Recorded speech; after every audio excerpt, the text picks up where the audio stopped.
Looks good. All right, thank you all for having me here, even though I don't have a Nobel Prize. So. But as of this year, I have several friends. There were 2 Nobel Prizes that were awarded to people in AI who are colleagues of mine. I'm an AI hipster. I was doing it before it was cool. And now is our time. And so I'm going to talk today about how we apply this to education.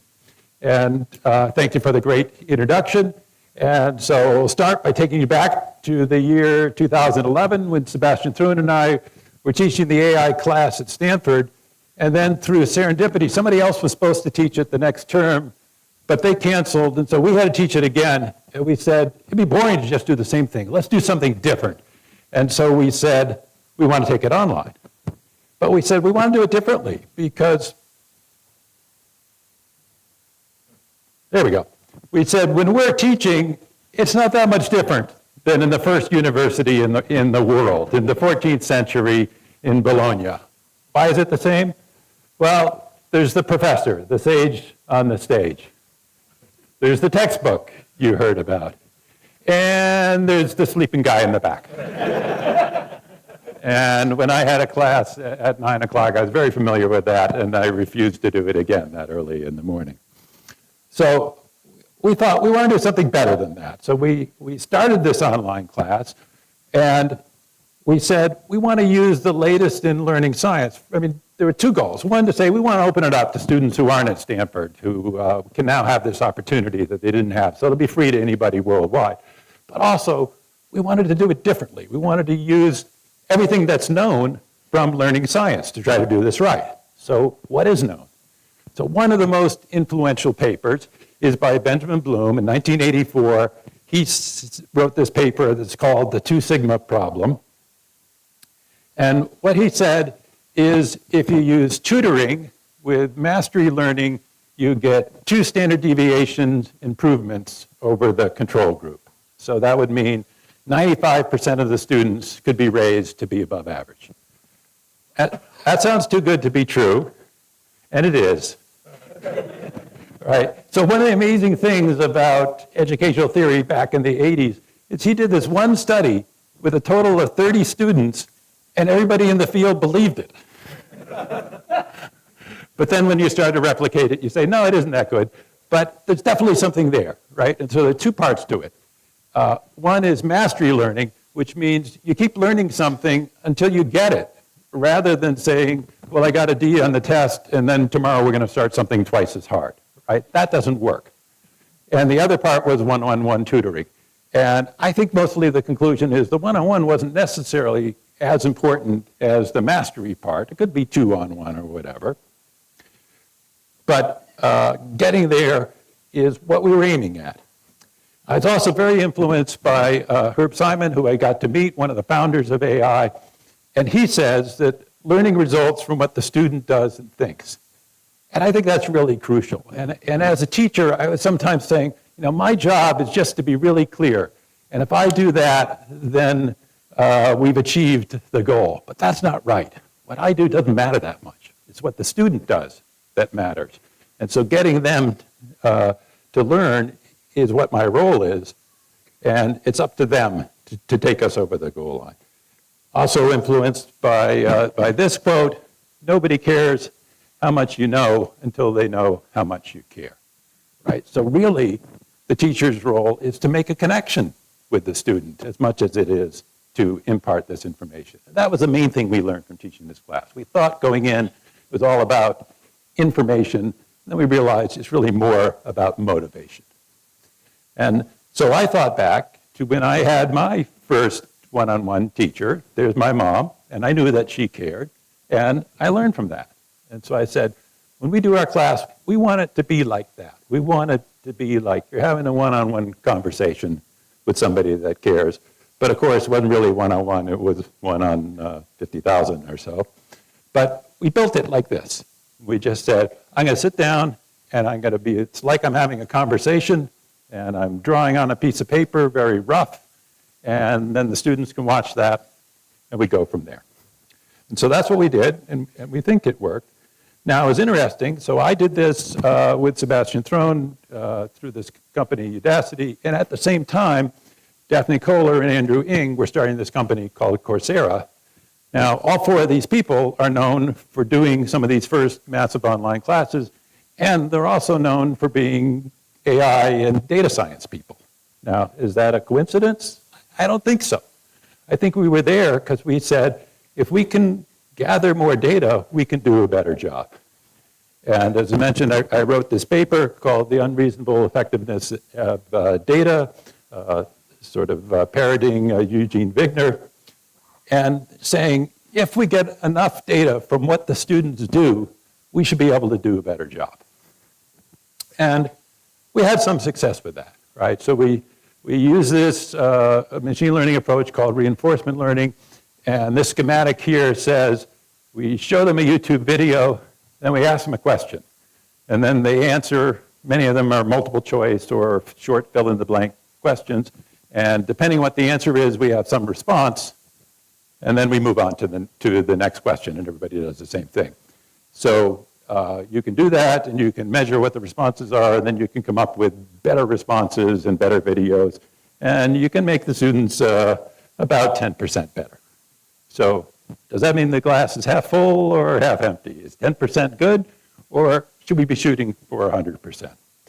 So that was what we could do, state of the art, in 2011, mostly YouTube and a little bit of reinforcement learning. But now, 2024, we should be able to do more. And, oops. My motto now is we want to have an automated tutor for every learner and an automated teaching assistant for every teacher. I think both of those are important. And I don't want to say, well, we should get rid of all the teachers and automate that away. I want the teachers to be more effective, to be able to do more, to be able to connect more with the students, because that personal connection is what's important. So here's what the MOOC looked like, and here's what a large language model looks like. And here's the difference. In the MOOC, we're in control. Sort of everybody does the same flow with a little bit of side steps for if you got a wrong answer, but then everybody comes back together and does the same thing. With the large language model, there's just one big empty box, and you can ask anything you want and go in any direction. But to really get effective education, we want something that's in between. We want the teacher to say, I'm going to guide you on this path, and we're going to get to a body of knowledge, but along the way, we're going to follow diversions that the students are interested in, and every student is going to be a little bit different. And up to the last 2 years or so, we never had any technology that could do that, and now maybe we do. So let me say a little bit more about that, about the difference between traditional software and AI and what I call the open world problem. So years ago, I got this alert on my phone on a trip to talk to a different university, and it said, time to return rental car to Logan. And as an employee of Google, I said, oh, this is awesome. Somebody parsed the email from Hertz, put it into my calendar, noted the alert, put it up there, integrated with it with the map. Lots of teams are working together. They've done an awesome job. And then they had to spoil it all by saying, time of travel, 23 minutes by bicycle. And on one hand, this is kind of smart because I had been commuting to work by bicycle every day, and it was about that distance, so they had learned something. On the other hand, it did not know what return rental car meant.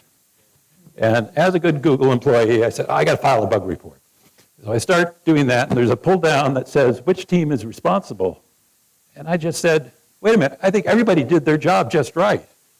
And nobody's job was to understand what return rental car meant. And sure, you could put in a couple lines of code to fix that. But if you did, there'd be thousands of other cases that you'd have to put in lines of code for that. And basically, this is beyond what traditional software can do, but it's the kind of thing that AI should be able to do. So that's what the difference is. So can AI do it? So in 2023, I asked, I have to return a rental car to the airport, should I go by bicycle? And it says, it depends on several factors. You gotta consider the weather and safe cycling routes. So what happened here is these systems have been fine-tuned for safety, And whenever it hears something about cycling, it says, oh, I know the answer to that. The answer is to be really safe. And then it kind of forgot what the real question was. So that was 2023. In 2024, we finally got to a system that would say no, right? So maybe we're getting to a solution. It could have been a little bit more definitive. Instead of just saying it's not practical or safe, it should have said, are you crazy? But we're getting there. And so this idea that we can have freedom in our systems now, rather than just saying, I can only handle things that were pre-programmed in, maybe I can handle everything. And that seems really important for building a tutor. So we can now address this open world problem with what I think is mankind's greatest technology, which is the invention of written language, which we've had for 5,000 years or so. And I've been studying this since 1980 in grad school when Bob and I were together. And I always thought that there's kind of this partnership, that there's words written on the page, but then there's a lot of stuff going on inside the head to make sense of that. And I always thought, and I think everybody in the field felt, most of that's probably going on in the head, that the words on the page are a poor reflection of what's going on in reality, and you've got to live in the world to be able to really understand it. But then we started saying, let's just take all the stuff that was ever written and pile it into a computer without having it have any lived experiences, and that works pretty well. And so I think that was a surprise to everyone, that there's more in the English language. Written language was a better invention than we ever thought it was. And the answer is that now, in 2024, yeah, we can start saying, maybe we can use these large language models as tutors. And so Khan Academy's Conmingo was one of the first to do that. So you can't just take it off the shelf and say you can ask any question. You have to fine-tune it to be a tutor rather than just answering questions. So like when the student in the right-hand column says, can't you just tell me the answer? A regular language model would say, sure, here's the answer. But instead you want to say, no, I'm not going to tell you the answer. It's important that you learn how to do this. And it's got to learn all these pedagogical steps of saying, well, here's a hint, or here's a simpler problem you can do first, or here's something you should review, and then we'll ask this question again. There's lots of moves that teachers know, and we've got to build that into the system as well as just building in the knowledge. Okay, so these systems will work if they're high quality, and if they're creative enough to handle these unusual situations that students come up with. And are they high quality enough? Because there's a lot of complaint that these systems hallucinate. They make up answers that are wrong.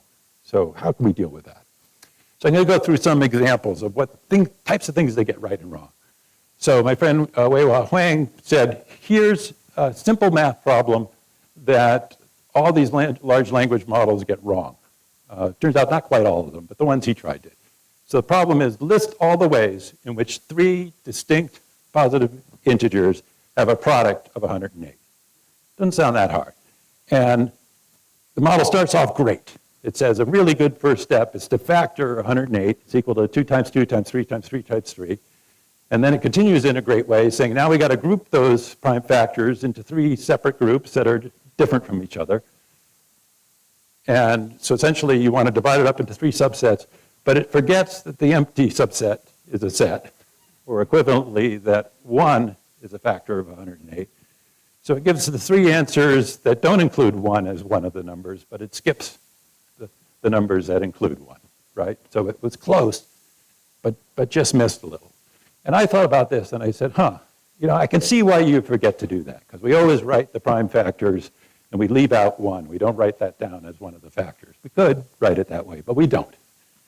But I said, if I was trying to write a program to do this, when I would write a program, I'd write a loop like saying for I equals 1 to n, and I would never write for I equals 2 to n.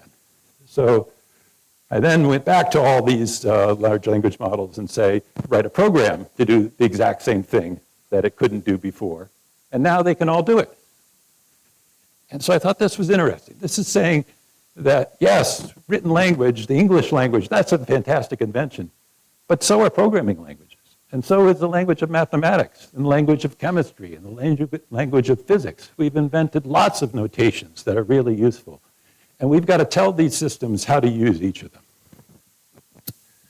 And I think of this as a problem in compression, right? And so this schematic says, there's a lot of stuff happening out there in the real world, and we don't have access to most of it.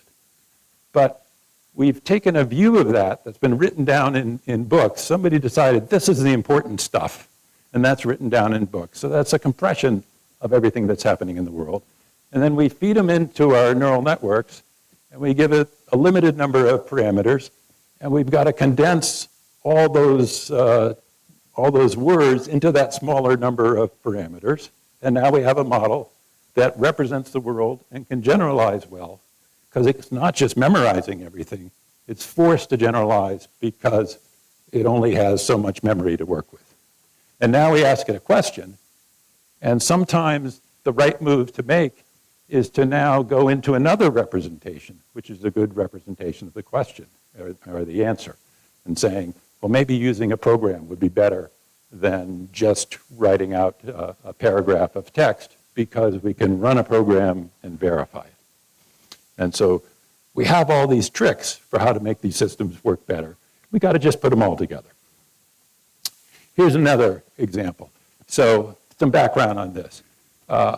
So one of the tasks we ask these language models to do is called a theory of mind, of saying, not only do you have to know something, but you have to be able to reason about, what do other people know? And does this person know something? And how would they act differently if they know or if they don't know, and so on. And I remembered there was a famous puzzle, like a math Olympiad puzzle, that the details aren't that important. But one person knows the month of Cheryl's birthday, and the other person knows the date. And first says, I don't know. The second says, well, I didn't used to know, but now I hear that you don't know. That makes me know. And the first says, well, that makes me know. Right? And so can you reason about that? And turns out I tried 9 different large language models, and none of them could do it. And they couldn't do it if I asked them to write a program. They couldn't do it if I just asked them to think it out step by step. They can't get that right. And so there are these gaps that we've got to start filling in, saying there's different kinds of reasoning. Some of them they're really good at, and some of them are not. We've got to make them better at that. Another thing is the quality that we're getting here. So here's this is AlphaCode solving programming contest and did really well. Here's an example. It doesn't really matter exactly what the task is, but it got this one right. It got full credit for getting this, and good job. But as a professional programmer, I would not let you check in this code into my code base. I would write a code review, and there's a lot of things that I would make you fix before you could check this code in. And so I think my conclusion there is there's this Lake Wobegon effect of half the programmers are below average, so half the code it was trained on was below average. And I don't want that stuff in my code base. So somehow, we took this shortcut of just saying, let's just dump everything that mankind knows that's been written on the internet and dump it in. That's great. It does a lot of good stuff. But there's other cases where we really want better quality. We really want to differentiate what's the good stuff and what's not the good stuff. And that's something we have to work on. Here's an example of AI achieving silver medal standard on the International Math Olympiads. And that's a good example of creativity, because another one of the criticisms is, well, maybe it didn't really solve that problem. Maybe it just remembered it because it read that problem somewhere. But the Math Olympiads, they're very strict. You cannot have a puzzle that was published anywhere before, and the committee meets and says, oh, here's a German publication in 1847 that had a similar problem, so we have to throw that problem out, right? So we know it's all unique, and they did really well. And one of the approaches I think was interesting there was splitting up kind of the 2 roles of a mathematician. So a mathematician has to have intuition to say, I think this is the way the result's going to go. And then they also have to have formal skill to say, once I'm heading in that direction, here I have to go step by step by step and come up with the proof. And so this system said, We're going to use the deep learning neural net large language model to do this informal intuition part, and then we're going to hand it over to a formal theorem prover that already exists to finish off the proof. And I think that's a good way of using these external tools. Don't make one system solve everything. Let it call out and use other tools that are available to finish the job. And then I do want to say, you see all these things, passing the math Olympiad or passing the doctor or lawyer exams, and all these things are going up and to the right, and they're passing human performance in many of these tasks. And take all of those with a grain of salt. Because when an AI has learned to maximize scores, the scores are only a proxy for true performance. So, if a human can pass the bar exam, they're probably going to be a pretty good lawyer because we know the ways humans think. But if an AI system passes the bar exam, we know they've been trained exactly to answer questions right and not really to be a good lawyer. Right? And so the tests that are good for humans aren't telling you the same thing when an AI system that was just designed to optimize what it was trained on is doing. Okay, so I mentioned earlier this idea of pedagogy. Not only do we have to have the systems know the subject material and get it right, but they also have to know how to teach and how to think. And we've done a lot of work with that. And some of this is just to get better answers, and some of it is to get better explanations and better pedagogy.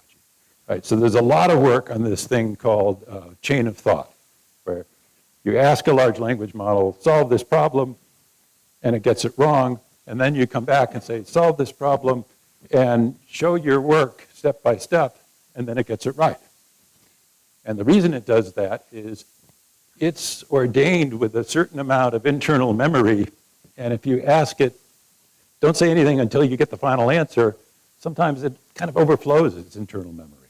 But if you allow it to say, speak as you're going and say what each step is, it's like using a piece of scratch paper as external memory, and so it does better. And so that's better just if you want better answers, and it's also really good if you want to say, I want to start explaining these things to students. So we have chain of thoughts, and then we have trees of thoughts and graphs of thoughts and so on. So there's a lot of work in this area of how the systems explain themselves and get better at it. So I think that's really important.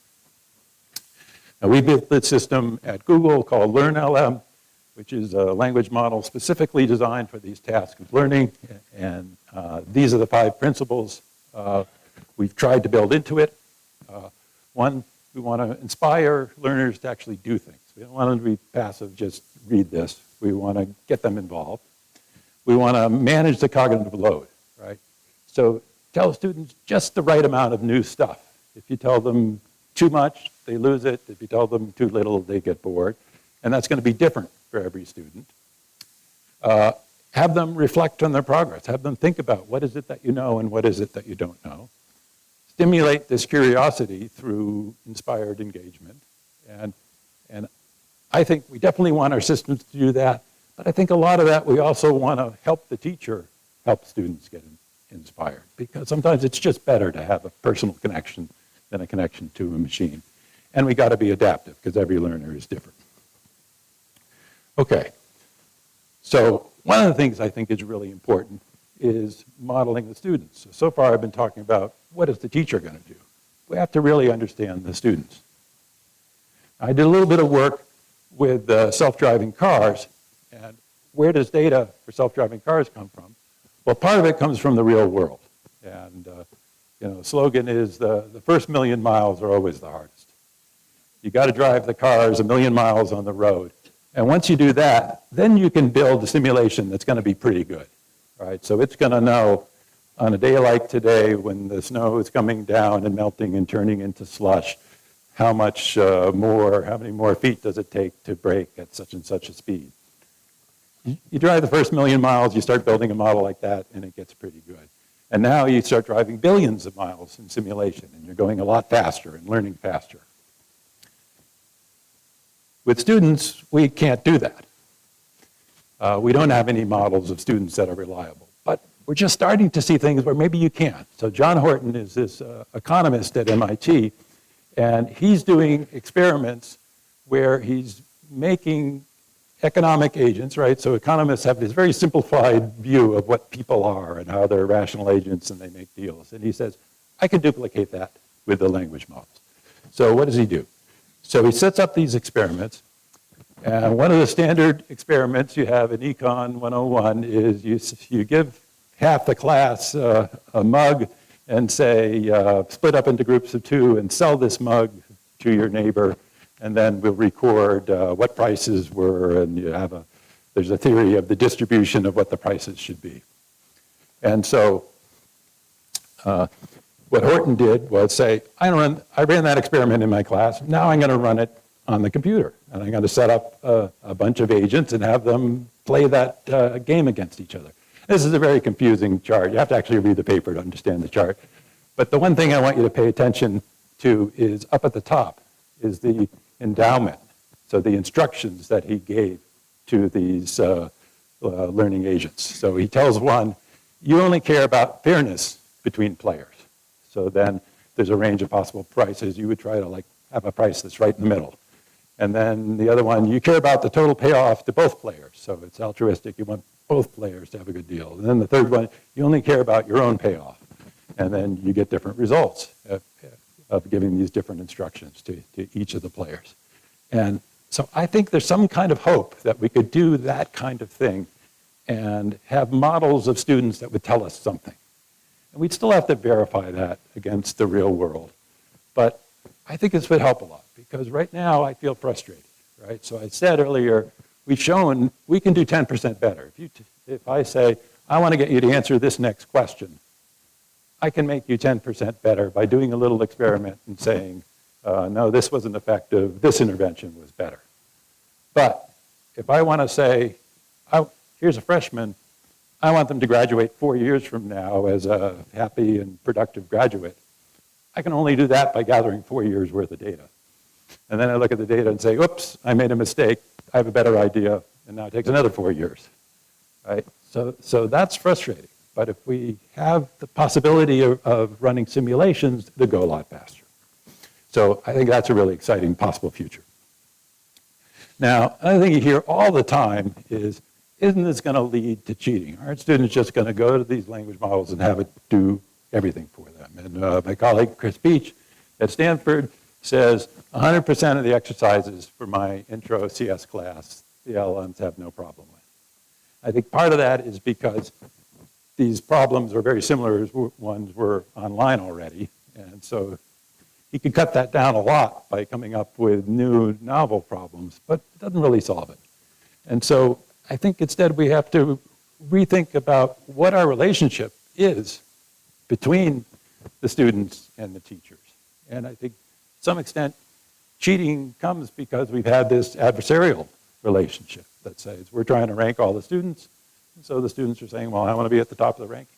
And if we made our assessments more formative rather than summative, which is what they say in learning theory, meaning we're doing a test just to try to see where you are, not to rank you against your peers, then I think we could do better. And I think we want what we come out with to be more informative, right? So right now, you go to college for 4 years and you come out and your whole 4 years can be summarized by one number. My GPA was 3.8. So that's like, like 2 bits of information per year. That's not a very high bandwidth. If instead you said, I'm going to come out with a portfolio of here's all the cool projects I did, and nobody gave me any grades for them. I just did this stuff, and I can show it to you.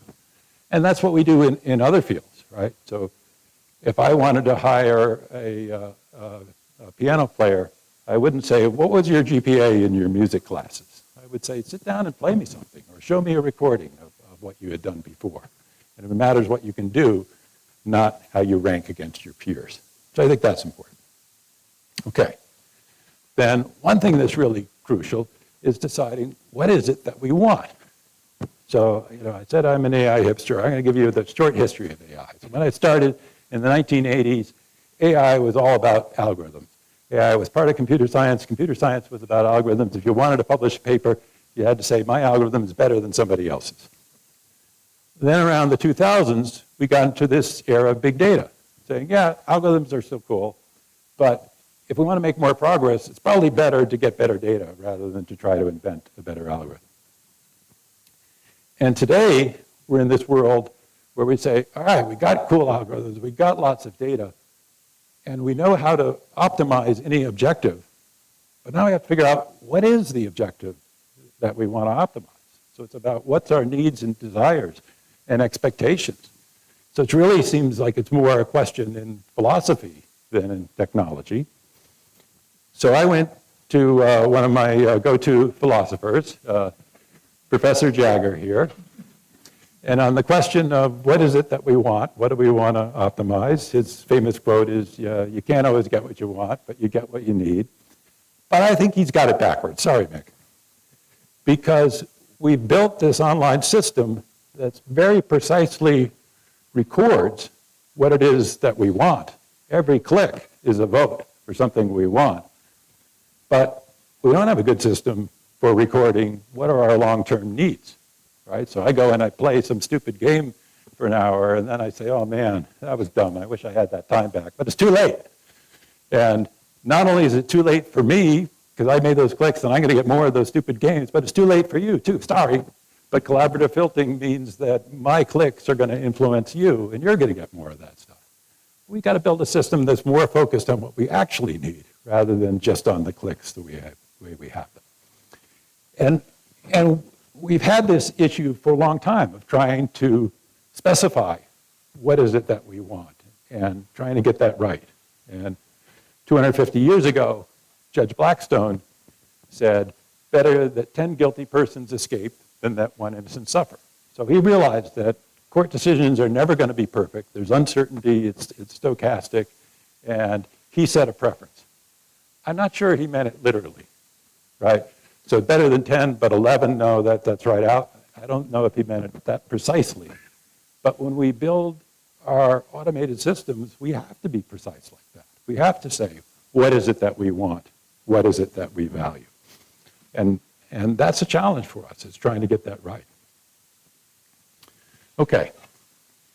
And we have to ask, what is education? Who is it for? When do we do it? Where do we do it? And we think of, so the main idea is getting across this general knowledge, this body of knowledge that's our culture. But then there's also specific knowledge for skills. And this idea that you come here and you get a piece of paper that says, I never have to learn anything again as long as I live. That doesn't seem right. It seems like there's going to be stuff out there in the workplace and in your life that you're going to continue to do. And some of it is about knowledge. Some of it is about reasoning and judgment that's independent of the knowledge.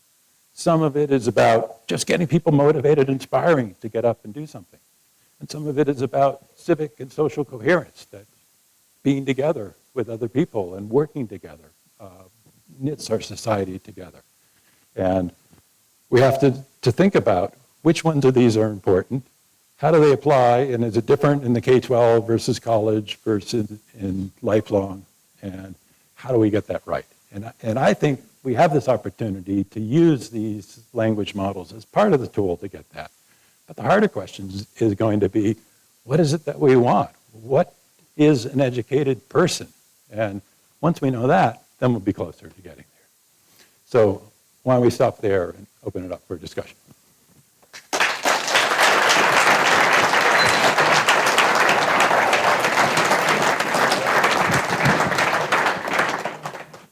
So we've got a microphone for Q&A. Because we're recording this, it's better to wait for the microphone to launch into your question. So who has a question? Right up here.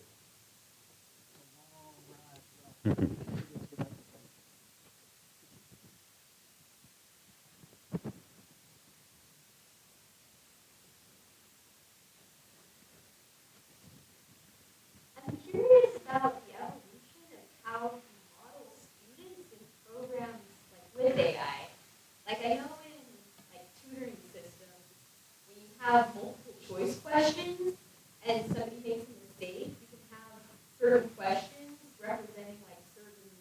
fallacies in their thought processes, and then you can use those to kind of identify bugs that are reoccurring, and then give like adaptive lessons and tutoring based on that. But when you have like open-ended systems, how are you identifying those and like recording them for the student in a way that the program can use going forward? Yeah, so great question.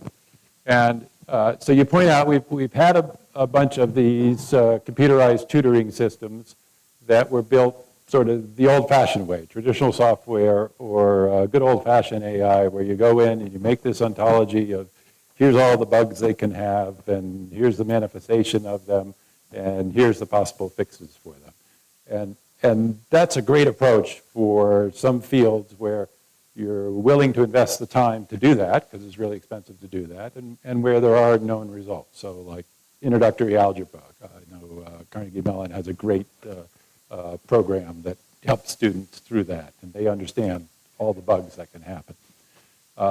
And to the extent that we can do that, we should go ahead and keep doing that. We should do a better job of it, and maybe these AI tools can help make that faster. But what we're proposing here, what John Horton did, is saying, no, we're not going to do any of that. We're just going to make up a persona for a student, and we're going to see how it acts. And what he showed is in the economic simulation, it acts pretty much like a person does. They've also shown in like political polling, you make up a persona of, you know, I'm a 42-year-old housewife living in the Upper Peninsula of Michigan, and blah, blah, blah, and now how would you vote on this issue? And that turns out to track what actual people do pretty well. So none of it was programmed in. You just said, here's an experimental person that I've described. Now let's observe how they act and then learn from that. And the idea is you can do that faster than you can running through real students by running through simulation. You still got to analyze what happens, right? So when the results come out, you don't automatically know, well, they've got this misconception. You've still got to understand that, but the turnaround time for doing the experiment becomes faster. So that's the advantage of the approach.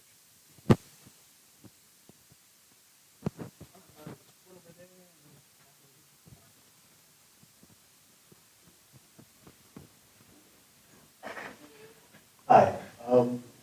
With how rapidly and impressively AI is advancing, do you think professions as we have traditionally understood them will exist 20 years from now? And if not, or if you think they'll be significantly changed, in what ways do you think we should be modifying education today to prepare for that? Yeah. Okay, great question. So, and there are a lot of fears around job loss, and I think that's a great issue to consider. One way I think about it is saying, let's talk about tasks rather than talk about jobs. And so I think the first thing that will happen is changing the mix of tasks. And that's always what happens with automation, right? So we still have people that build houses and make roads, but they use bulldozers rather than shovels now. And so some of the tasks went away and they were replaced by new tasks. So I think that will continue to happen. I think we have choices of what technology do we want to invent and how is that going to affect employment, right? So we can decide to develop some things and not other things. And one way the economists look at this is say there's a difference between complementary goods and substitutive goods, right? So complementary goods is like razors and razor blades. If you make one of them better, then you're going to sell more of both of them.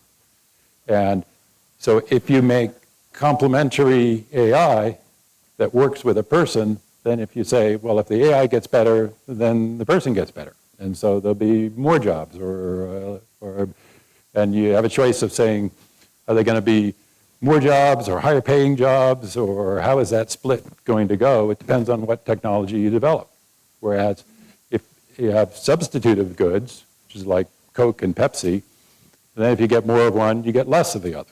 So if you're just building systems that are designed to replace people, then yeah, then you're going to have a problem with unemployment. So I think about trying to build these systems that help people do better, right? And that can happen in many ways, right? So if you look at what happens with Uber drivers, right? So there are more drivers now than there used to be, but it's some of the job is automated. They just follow the route that was given to them, whereas earlier taxi drivers really had to know a lot. Now you know less, so it's a less skilled job, lower pay because of that, but higher employment. So that's one possible outcome of a use of technology.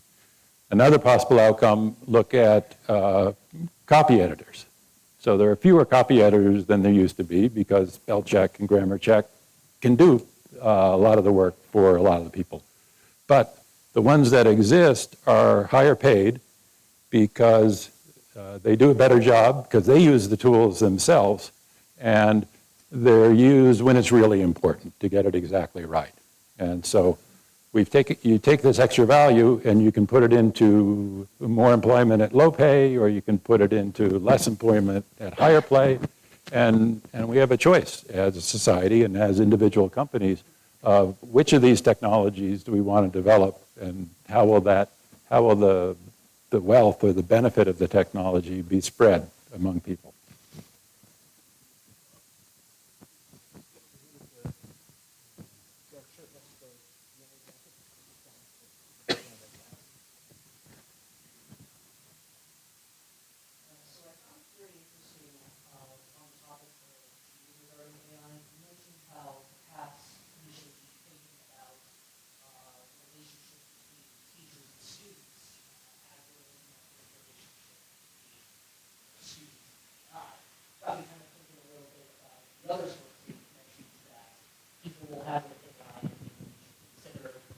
Rethinking our connections between people and institutions.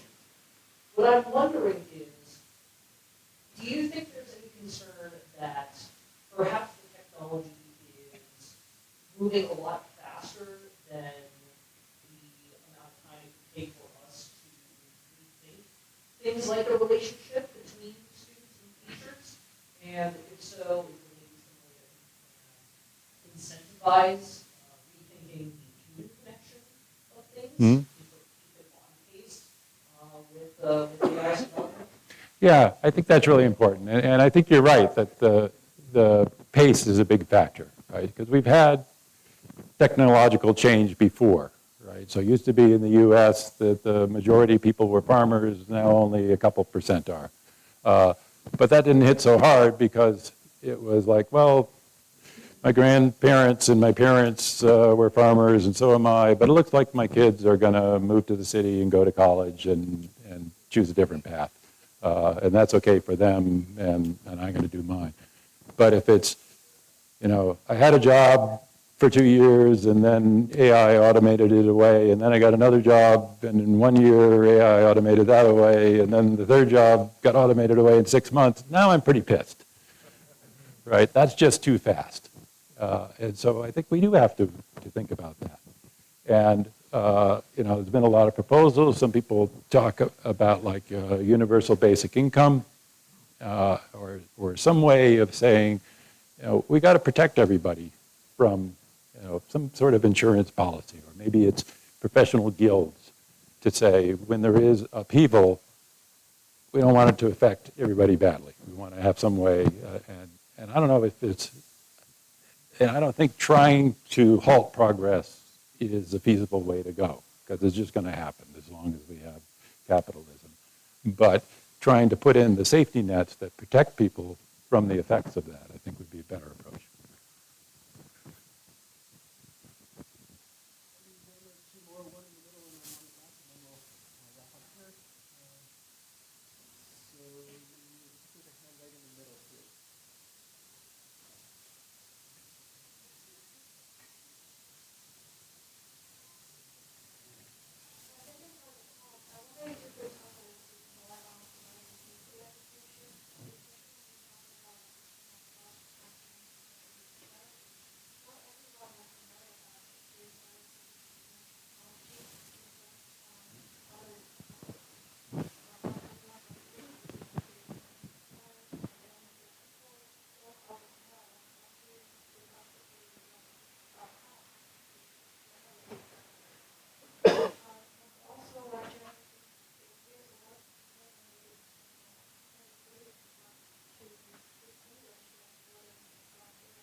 Yeah. So there was a lot there to unpack. And so let me get to the last one first, of this problem with AI-generated content. So let me take you back to, I think it was probably like 2002. And so I was at Google running the search team, and we started to notice there's a lot of spammers out there that are trying to defeat our ranking system. And the ranking system was designed for people who were honest, and then we would show the best results. But now there are people trying to get around the system. And so we came up with a proposal saying, well, the only way we think we can beat this is to have human raters who say this is bad spam, and then we'll mark them down to where they should be. And I pitched this to Sergey Brin, and he said, no, I don't believe there's such a thing as spam. I just think there's good content and bad content. And if you could just figure that out, then you wouldn't need anything special. And I said, yeah, you're right, but don't put solving all of AI on my goals for this quarter. Right? It's going to take a couple decades or so. And eventually he came around and said, yes, because they're specifically gaming the system, we got to have specific tools to fight against that. And so we ended up doing that, and it's a continuing battle. And I think that type of thing is going to continue. And I think we have tools to fight against it, but not to defeat it completely. And one of my possible visions for the future is we get back to a world that's based more on the provenance of where the information comes from rather than the content itself. So it's always a tough battle to say, is this thing that was written, is it good quality, is it true, is it spam or whatever? I'd rather not be fighting that battle. I'd rather go back to saying, you go back 50 years, we had a small number of news outlets. In your town, there was one or two newspapers, and then there were a few TV stations, and you mostly trusted them because there was sort of this public contract that they could be, they could have a slant to the right or the left or something that they support, but they wouldn't just go right out and lie. If they made a mistake, they would print a correction. And then we opened up everything to the internet, and anybody could lie as much as they wanted, and we just started accepting all that. So I would like to go back to this world. I don't want to necessarily say there can only be 3 outlets or whatever, but I want to go back to a world where people say more, I'm consuming this because I trust the provider. And they said it was okay, so now I'm going to look at that. And I think that idea of provenance and trust is a better approach than trying to algorithmically decide what's real and what's fake. So that was that, and now I've forgotten you had another part of the question. About access to generative systems. Some people don't have access. Yeah. So that's a great problem too. And another thing about this system that we built is, at least in the developed countries now, most people do have access to the internet, and we decided that we want it to be free. People really like the price of free. And other prices like 1 penny, that's a lot worse. And so that meant that it's all ad supported. And that's okay, and it is good for access because it means most people can get at this. You have to supplement that in some ways and have things like libraries where people can go and get access if they don't otherwise. But I kind of think like going forward, maybe we'll have more of a mix. And you are seeing some of that with these language models that are expensive to run. And so some of the companies are saying, well, you should pay a monthly subscription to get the better models rather than just rely on advertising revenue. And so I'm kind of mixed on that because I could see that issue that you raised, that this meant that people that can't afford that monthly fee are locked out. On the other hand, getting away from all this advertising and spam seems attractive. So maybe we can come to a place where there's less advertising, you feel more like this information is coming from someone who's on my side, but then we have some kinds of subsidies for people that can't afford it, that get it by tax-supported subsidies or something. Okay, last question. answer. So I just need to know your views on using LLM for education in students' life, because generally for any student learning, when he puts in the amount of lot of mental work, and using an LLM is like a shortcut, and it might not help or hinder the problem solving and deep understanding of the subject. Yeah, yeah, so that's a great issue. And you're absolutely right that if we just said, take an off-the-shelf LLM now and give that to a student, a lot of the time it's going to give away the answer and the student's not going to learn. They're just going to parrot back what was there. So that's what we shouldn't do. We have to build these systems that are pedagogically sound and help the students learn, not just answer the question. And that's what I was trying to say, that we got a long way to go to figure out what the right way to do that is. Okay, before thanking our speaker one last time, I want to remind you there's a reception outside, so please take advantage of that. Our next Frontiers of Science is February 18th with Stephen Chu, so keep an eye in your inbox for that. That'll be another great one. And now, let's give a giant round of applause for this.